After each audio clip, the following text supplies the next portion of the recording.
Des salles obscures désertées. Aucune file pour acheter son popcorn. Depuis l'annonce du pass sanitaire, les entrées ont chuté en moyenne de 70%. Avant d'accéder à la salle, il faut présenter le précieux sésame. Parfois, tout fonctionne. Valide, allez-y madame, bonne journée. Bonne journée. Au revoir. Parfois, non. Non valide.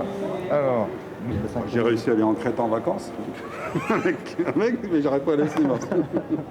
C'est parfois compliqué pour les personnes de notre âge, quoi, parce que les téléphones portables, tout ça, on n'est pas toujours à la pointe du progrès. Le pass sanitaire ne va pas me freiner ma fréquentation.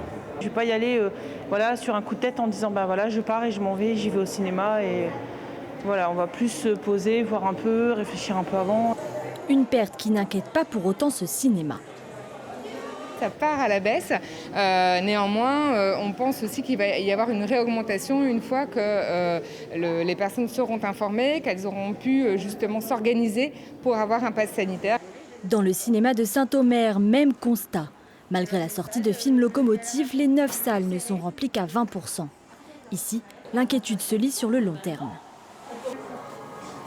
Si par exemple nous avons une très forte baisse de fréquentation pendant un temps long, on n'aura plus de films. Les distributeurs ne vont pas risquer de mettre leurs films cette période tant que les spectateurs ne sont pas revenus.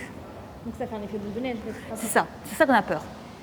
Cette directrice continue de proposer des séances sans pass sanitaire. Offrir à nos clients et spectateurs la liberté de venir au cinéma, même s'ils ne sont pas vaccinés, c'est important. On ne peut pas oublier que le cinéma est quand même une culture, et un art de loisirs, de proximité et populaire.